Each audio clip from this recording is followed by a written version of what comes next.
human sacrifice, dogs and cats living together, past hysteria. When some wild-eyed eight-foot-tall maniac grabs your neck, taps the back of your favorite head up against a barroom wall, he looks at Chris in the eye and he asks if you've paid your dues. Inconceivable! Alive! It's alive! It's alive!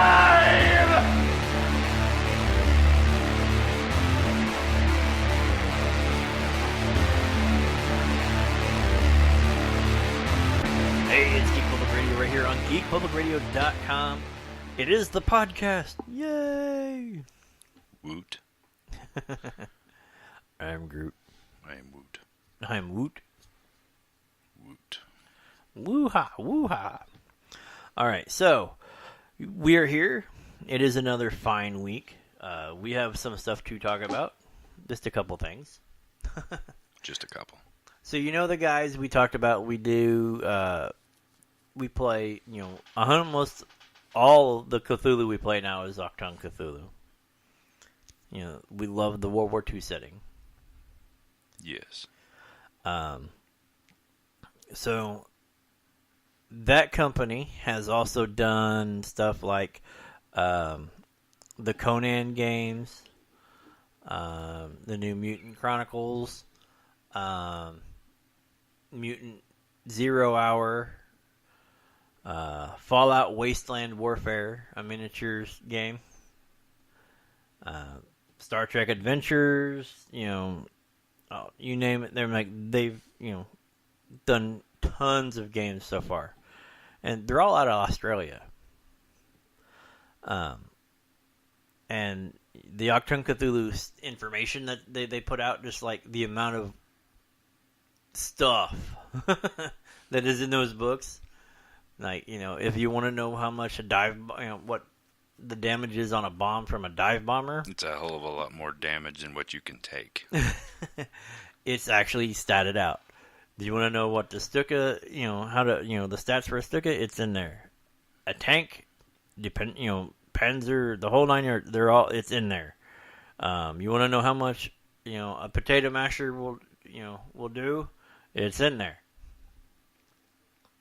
It's amazing with the amount of information that they condense down, especially when you go from like Call of Cthulhu to Achtung Cthulhu, where like Call of Cthulhu, everything's kind of general. And Delta Green, you had more experience with that. Oh yeah. Did Pagan get very detailed with? They got detailed enough. I mean, you were able to find everything. I'm really impressed with Achtung Cthulhu. It blew me away. I'm a World War II guy too. I mean, I'm very impressed with the way they've put it together. They've done it. They've done it right. They took their time and they did it right. And it has become Cthulhu for us now. Yeah, I mean when we play, that's what we play. Yeah, it went from let's just try this because we're getting to the time period now that, because we played from the 20s and literally played up to the point. Yeah, we'd done from like Gaslight up into modern day, Delta Green and all that. We've done it all. And then, you see the Achtung Cthulhu, and it's like, okay, that little party that's the World War II. Wait a minute, okay, well, I'm going to stop and take a look at this anyway, because I'm a big Axis and Allies whore anyhow. Right. So I'm going to stop and look at anything that's World War II anyhow.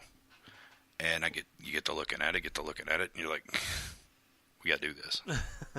This has got to happen. Mm-hmm. And it's got to happen right now. Right. And then, so we have the investigators book, whatever, and the Eastern Front's book, and we're slowly collecting all of the module stuff too, the setting stuff too that they have, and it just keeps going and going and going. But not only do they do that, but I'm starting to look at the Star Trek Adventures stuff now. Yeah. With their galaxy maps and their little stuff for combat in space and the whole 9 yards. But what really tripped my trigger, outside of the miniature stuff, I'm slowly getting into the I was never a miniature guy. But like with the Fallout and the Skirmishers, which is the miniatures game for Achtung Cthulhu, which I think would be really, really neat to play. Like, like how we played at the one Muncie Con, the World War II reenactment stuff with Brian and all them. Yeah. Just imagine playing something like that, but with big tentacle monsters.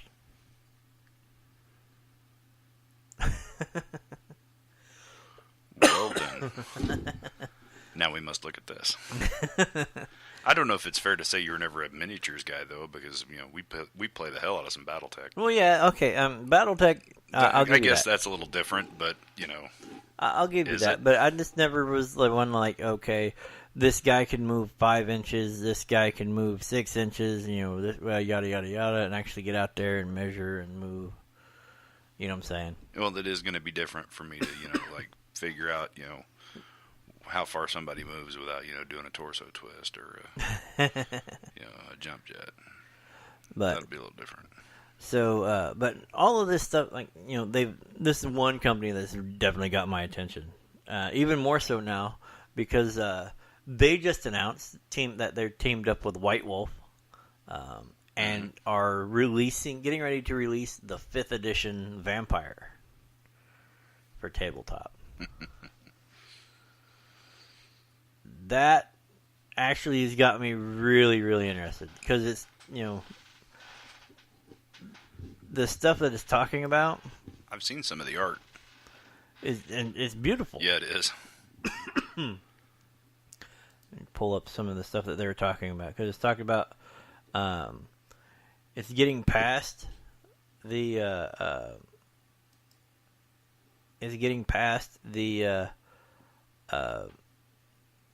dealing with you got the Gehenna stuff, whatever going on. You have this, that, and the other. And you have it's moving past that stuff. How does that work? I mean, well, when we were playing, back even when we were doing the live action stuff, right. Everything was leading up to Gehenna, and Gehenna was like Ragnarok. It was the end of the world, So it was the end of the system. It was the end of 3rd edition. Yeah, and they were coming out with Requiem. Yeah, that's 4th edition. And I only ever really played in the 2nd and 3rd edition, so anything, I got out of it right before Gehenna happened anyway. And then that was where kind of like, I separated from the World of Darkness. And, so I'm not sure where it went from there anyhow. Well, here's, according to the release, okay, here's what it says. This is a return to the vampire's original vision, moving boldly into the 21st century. The new edition honors the deep story of the original, advancing the meta plot from where it left off, detailing exactly what happened in the world of the Kindred up until tonight. The terror of the Second Inquisition, the conspiracies behind the Gehenna War, and the rekindling of the War of Ages. It says these are the building blocks of a modern V5 Chronicle.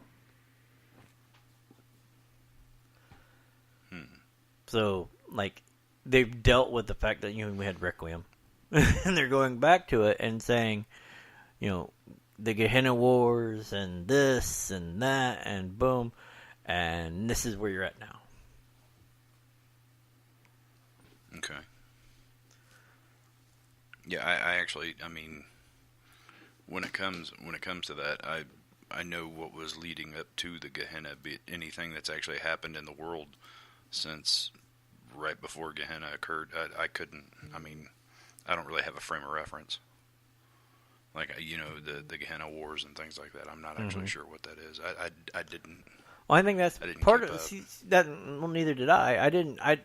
As soon as we got out, it was right before, and we kind of, since we didn't play Camarilla-based games, right?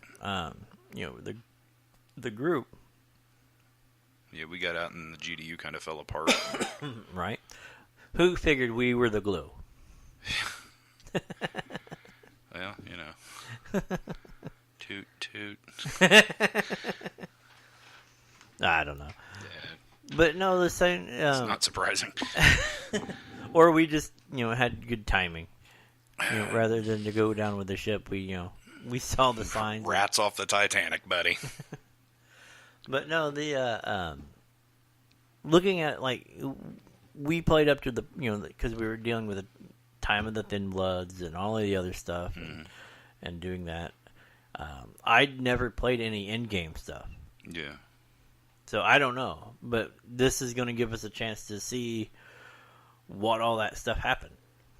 Because, the lore behind going that they were putting out up to that was, as things happened, Cain was going to rise and kill all his children. Right. And that was, big red reset button. Right. So, those out there listening, let us know what the overall meta plot and how the end game stuff was played. Yeah.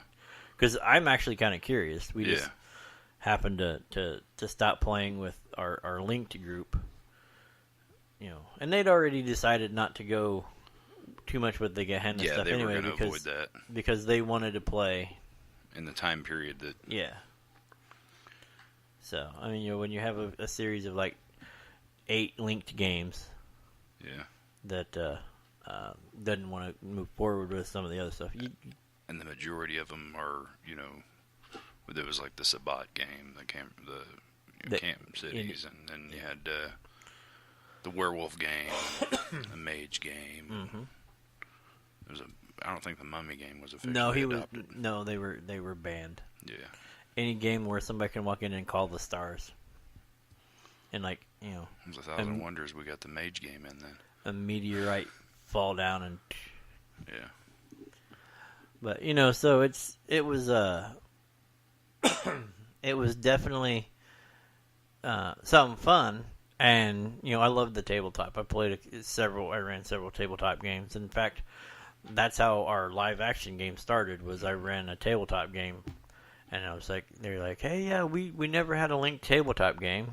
And then I finally talked people into trying LARP, and they moved into that. And you had the old guys who were like, screw that, that's weird. Yeah. But, 5 years of running a game, Yeah. Now, the 5th edition's getting ready to come out. What are you thinking about? And it's the tabletop. You thinking about Fire and Fade to Black back up with 5th edition? Are you going to look at it or think about it? I've actually put in for a review copy, so we'll see if they actually, send us one. Mm-hmm. I've talked to them in past Gen Cons when they made it from Australia up here, and he was, what if I wanted to check something out to do a review on it? Oh, just let us know. So hopefully, this isn't too new of something that, they can't send us anything or won't send us anything. But I'm sure they're wonderful people, and they'd be happy to help us out. Yeah, no, they are wonderful. I mean, I sat and talked to them forever. Yeah. And the moment I said, I'm with Geek Public Radio, and they went, oh yeah, you're on our mailing list, yada yada. How come you haven't really done much? I was like, well, I've been posting your press passes or your press releases and talking about your stuff and this, that, and the other. They're like, oh well. I said, I bought all the games. In fact, I had three new books in my hand when I was talking to him that I just bought. Yeah. And he was like, well, just let us know when you want, what you want, and we'll send it. So hopefully, I would love to get a copy, enough to play. Well, yeah, we'll sit down and go through that. And... because that was one of my favorite. Old Wad was one of my favorite settings. Right. I would run people crazy. I'm put them up in Chicago and dealing with Capone, and then hit Denver, and because I had all the by night books, so I'm not necessarily staying. I have all of the people who are in those worlds, but they're doing their own thing. Right. You could come across Capone if you're in the wrong club at the wrong time, which he was a Ventru. Go figure. Don't hate. Don't hate. Yeah.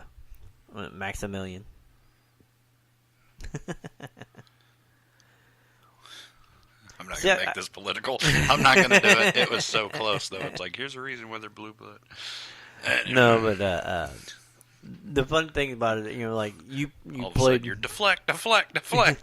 You're playing. You played. Of course, Ventru, Bruja. Assamite. You playing an Assamite? My first character was your Assamite NPC assassin. Right. Was that all you played? Trying to remember what Taggart was. Was Taggart the blue or the Bruja? Taggart was a boatload of tombstone points and a little bit of everything. I think technically he was Bruja, but so I started off playing a Norse country gangrel. I played that Toreador too. The one whose art was war. Right. Yeah. But I played Norse country gangrel. I come walking in with camo pants and my security jacket, and a t-shirt. I played a lot of Tremere. Yeah. A lot of Tremere. Most of it was one character. That's how long I played Francisco. I played a Bruja / Tremere. That was some in-game weirdness that the storytellers let me do, based on what they've already had done for somebody else. I played a regular Bruja. I played a city gangrel. I played a few Nosferatu, a couple Malkavians. When one guy looks at you and goes, why did you kill me? Like, well, no, because back in the day, when I first started the character, you were rude to my other personality. Mm-hmm. And I finally got it around to doing it. And that was the one where, I hit him with a mallet full of stakes. Oh, the one that you had strapped to a table. Yeah. Yeah. I had worked you gave out him the thing. willies in real life. I hit him with it was a mallet the size of his chest with rows of stakes to where, just sitting in there. So when I swung it and went whunk, I had 27 chances for staking. Mm-hmm. Finally, he after half of those, he's like, I relent. Really, this we're going to take all 27 chances. I'm like, yes. I'd have made you test me. He was like, I relent. I'm staked. And I was like, okay. So I said, you wake up, you're on the table, and we go through it, and I actually have Welcome to My Nightmare playing, and he's strapped to this table, and there's plastic all around in this room, and he sees a freshly installed sprinkler system. You can't really tell. I'm wearing a Kiss the Cook apron, singing, Welcome to My Nightmare as I'm sharpening knives. And he's just like,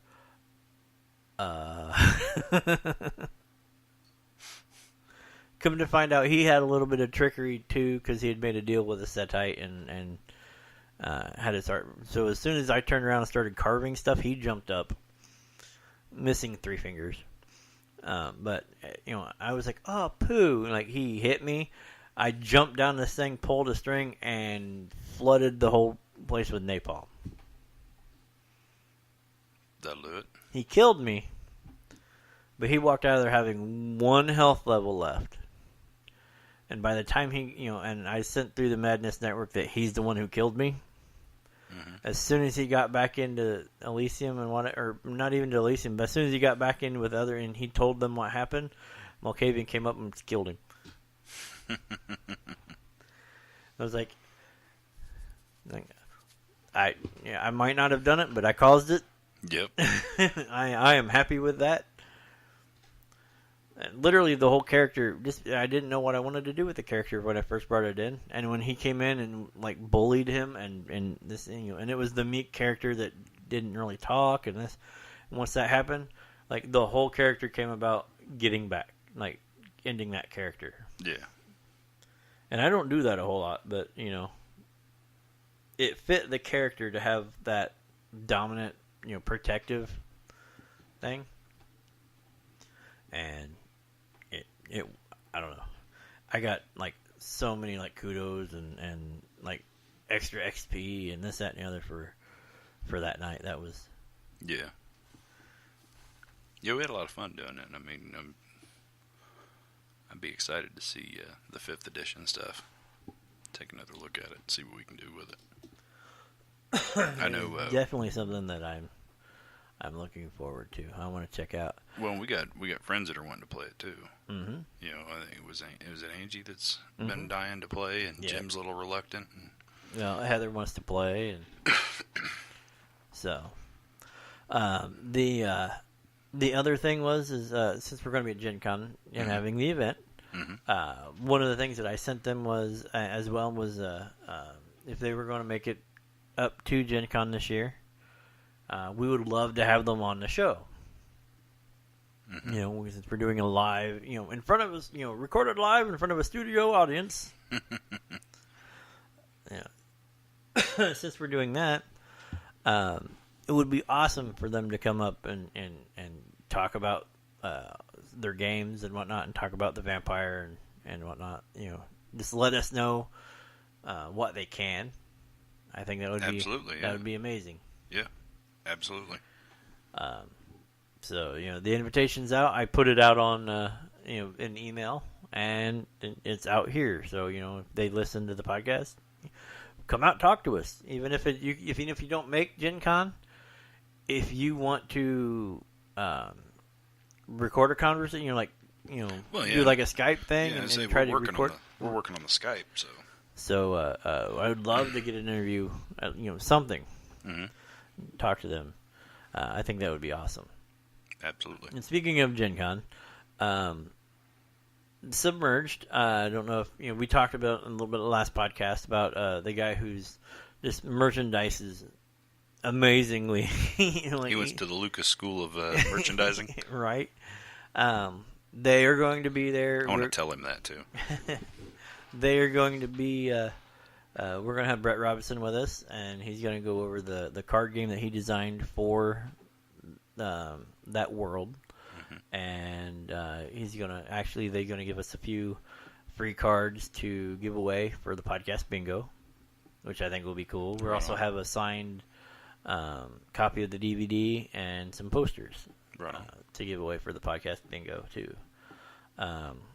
So there's that, and we're also giving away. I think we're going to give away a couple movies. We're going to give away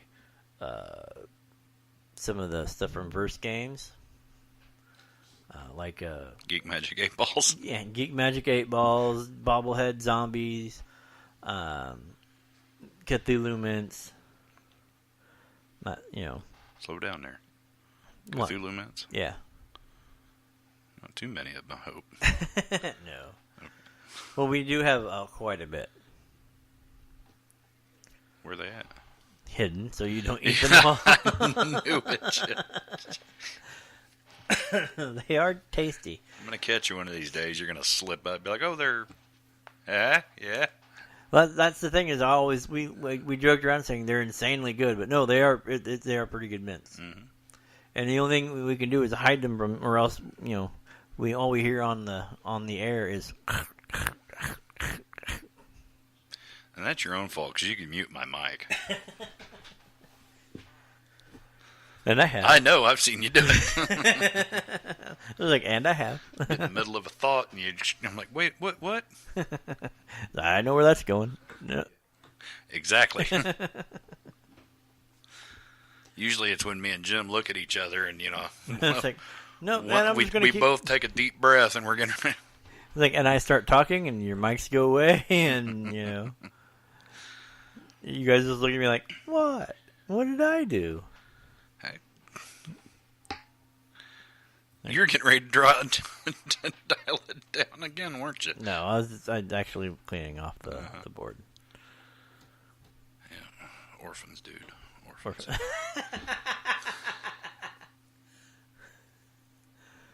Anyway, so if you, like I said before, check out the Vampire the Masquerade stuff. It is pretty, pretty decent. Everything I've seen so far just makes me, want to dive into things. Modiphius, Modiphius.net. That's where you can check out all that stuff. You can go to theworldofdarkness.com. They have more information up there. Right now, it's like vampire and werewolf both have entries up here. Really? Yeah. So. Now, are they bringing the entire World of Darkness back, like all the individual games, or is it just Vampire and Werewolf right now? Or is that... I have no idea. Like I said, this is the first I heard about it, and as soon as I heard about it, I was like, "Oh yes, please." Yeah. Because they had what all did they had? You had Vampire, you had Werewolf, you had Wraith, you had Hunter, you had Mummies, you had Mage, Changeling. Yeah, I was gonna say you had the Fae. Wraith. Didn't I already say Wraith? I don't know. They had a lot. So I was just curious as to whether it was all coming back or not. That would be cool. Yeah.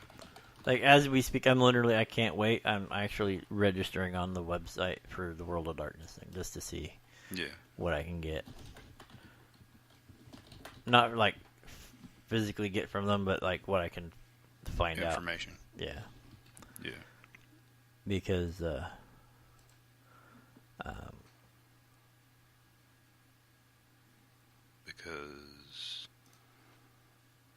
well, multitask, sir. Multitask. Well, no, something popped up and was like, apparently it's also been nominated for Ian World's most anticipated RPG for 2018. Right on. So, and that's literally just a couple days ago. So it looks like everything's hit a couple days ago. So we've only got 2 days worth of information. Well, we worked with less before. Right. And it looks like if you go to the World of Darkness thing and actually sign in, you get your own little thing. Like, you can click, like, your characters and add new D20 new character sheets. Like, you actually load all that stuff on there. Mm-hmm. And I think this is part of their that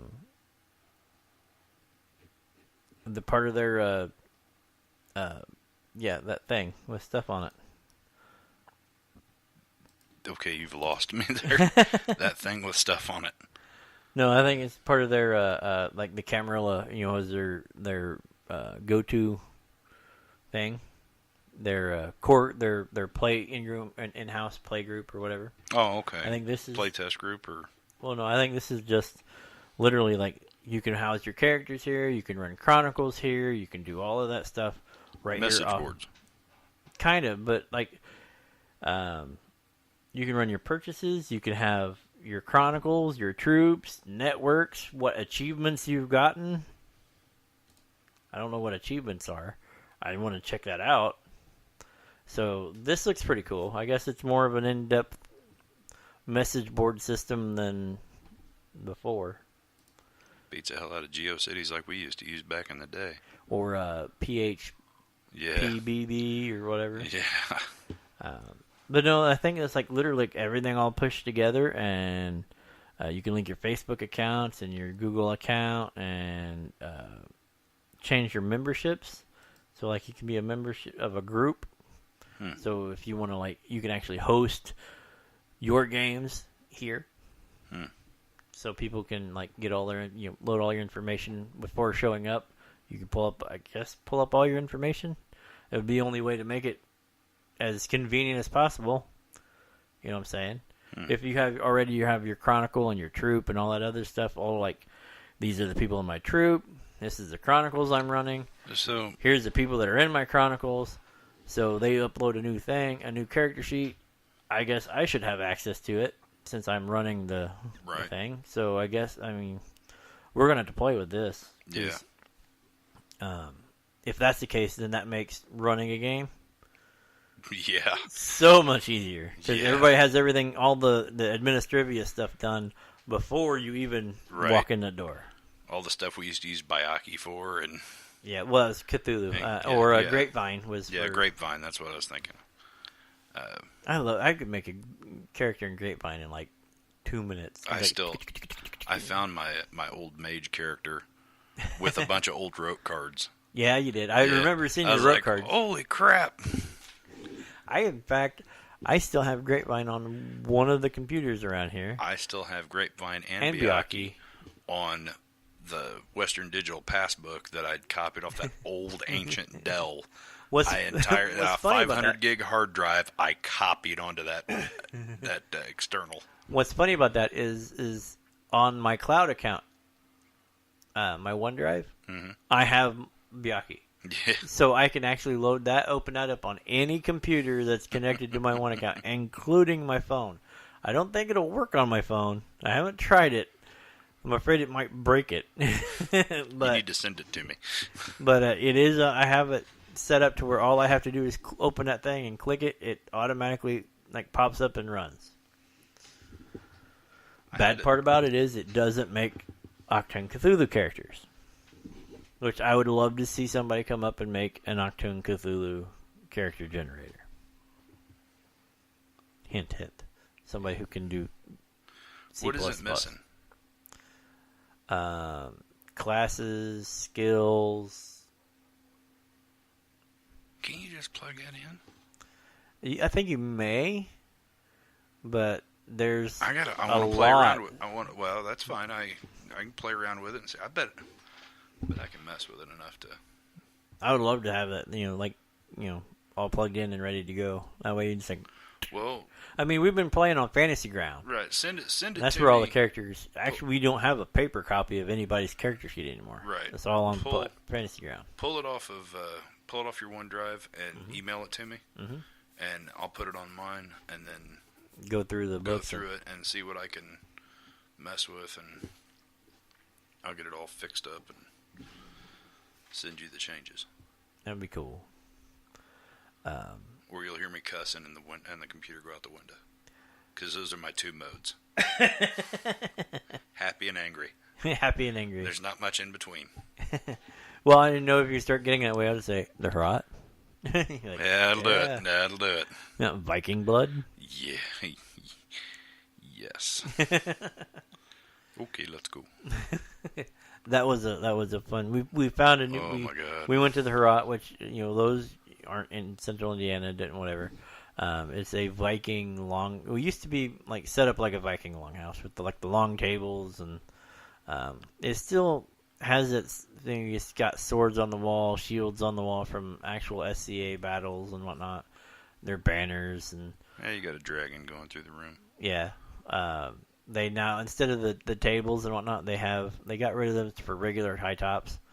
But they have a throne. Yes. And if I'd have seen that sucker, because I don't remember it being there before. It wasn't. And The if I'd have bar seen actually that went when down further. Yeah, I was going to say, if I'd have seen that when we went in there, that's where my big ass would have been parked, right there in that throne. And I'd still probably be there.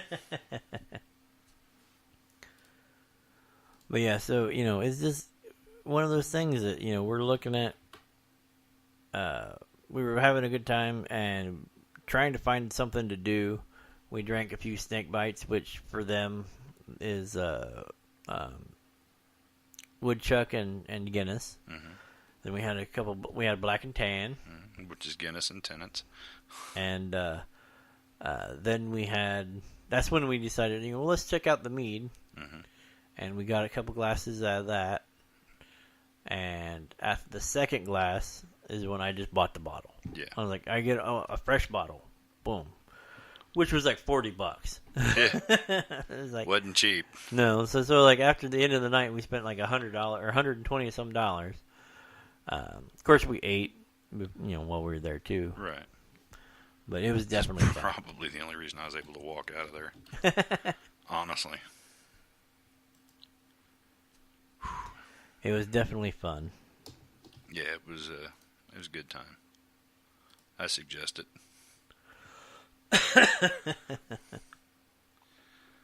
Then, yeah, and you were talking about the SCA shields. Mm-hmm. Well, you just got done making your own too. Yeah, but mine's not battle ready. Mine is not Well, battle. it'll deflect anything once. Just once, but it won't deflect the shrapnel that comes off of it once it shatters, and If you check out the Facebook page, facebook.com/geekpublicradio, I put up like a whole bunch of pictures detailing just a quick DIY because we're updating a little bit of our play area.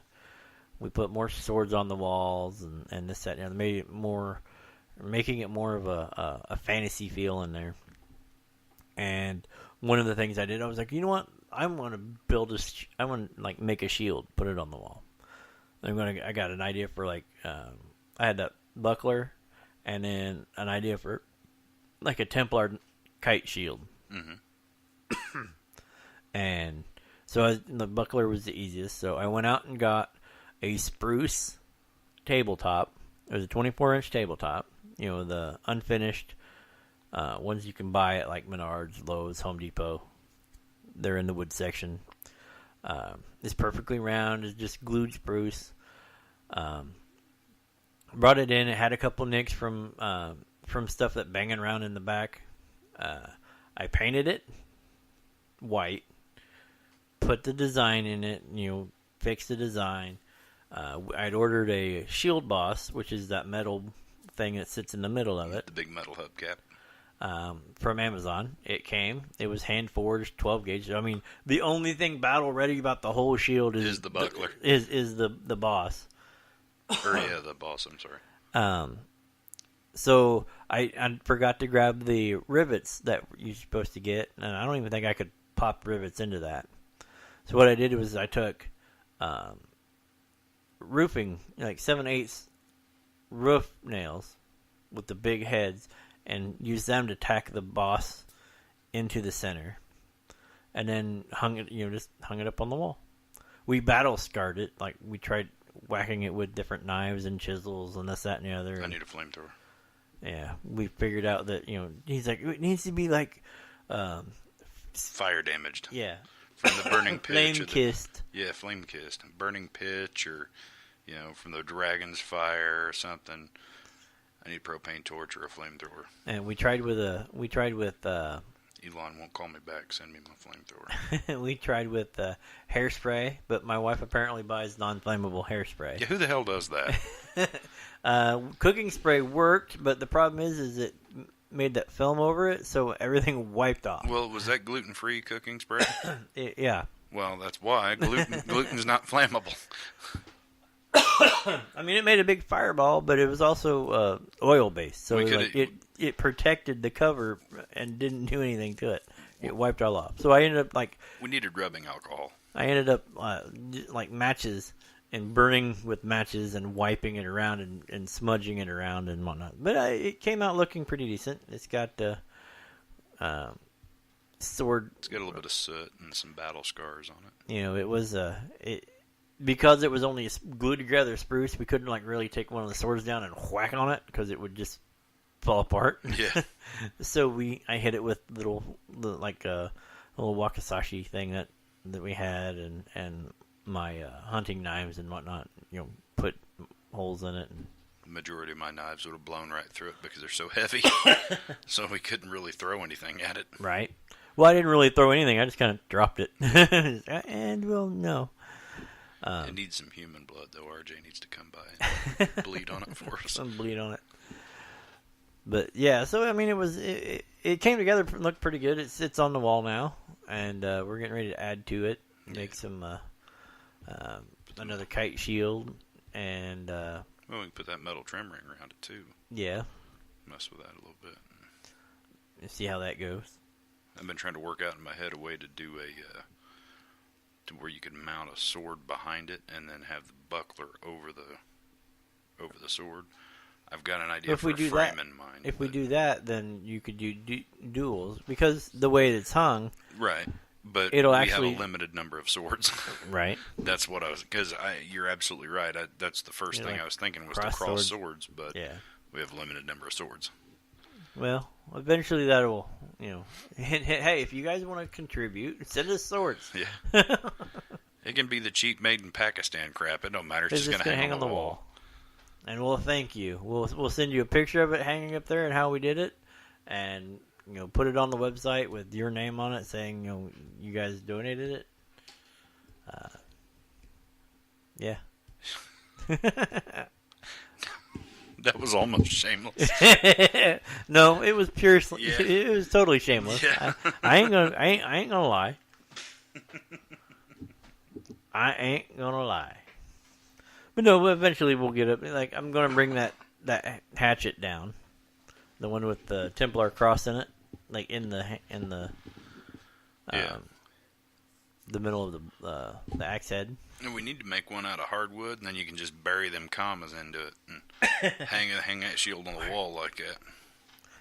Yeah, that'd be more expensive though. I mean, I think all told with the paint and everything else, it was about a $50 build. Yeah. Or we could have bought it for $100 and some odd dollars. So, but we now have enough stuff that I think the next one will only cost us $25. Yeah. To do another one. So if we knew somebody with a forge, we could get a couple of Viking bearded axes done and mount them. And mount them on the shield. Yeah, that'd be pretty badass. But I don't know anybody with a working forge. Yeah. So. But there is that. So is there anything else you wanted to talk about? We covered the Achtung Cthulhu. We covered Submerged. That card game looks fun too. Yeah. That's another one I want to get my grubby hands on a playtest. And what was it, June 2nd or 4th? We're going to be at Incon. Yep.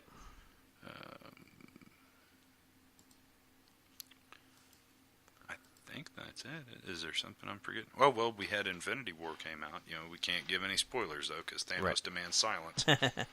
But it was interesting. It was very good. Watched it from the comfort of the home. Well, we're right next to a theater. It might as well be home. Right. It was good. It would be. It's going to be a whole nother year for the end of it to come out. So. Yeah, this definitely had it. Like, I don't know. Like, that is the only thing that bugs me anymore. Like, the really hyped up stuff always tends to be 2 films, and you have to wait forever.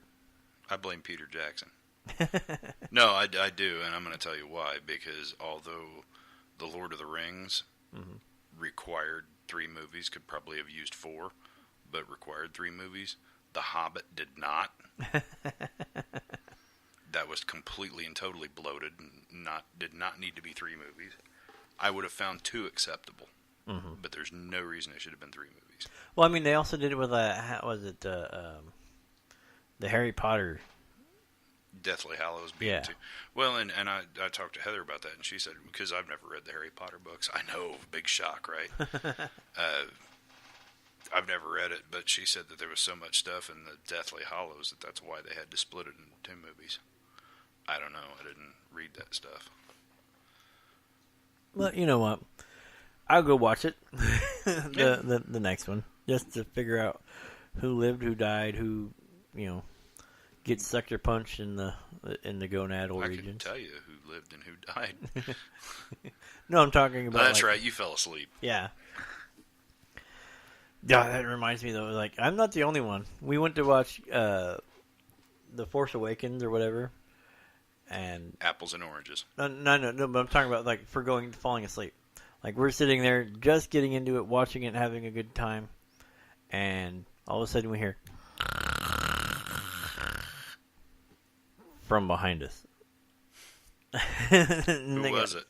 Like, rather where I just kind of went. Was it anybody I know? I don't.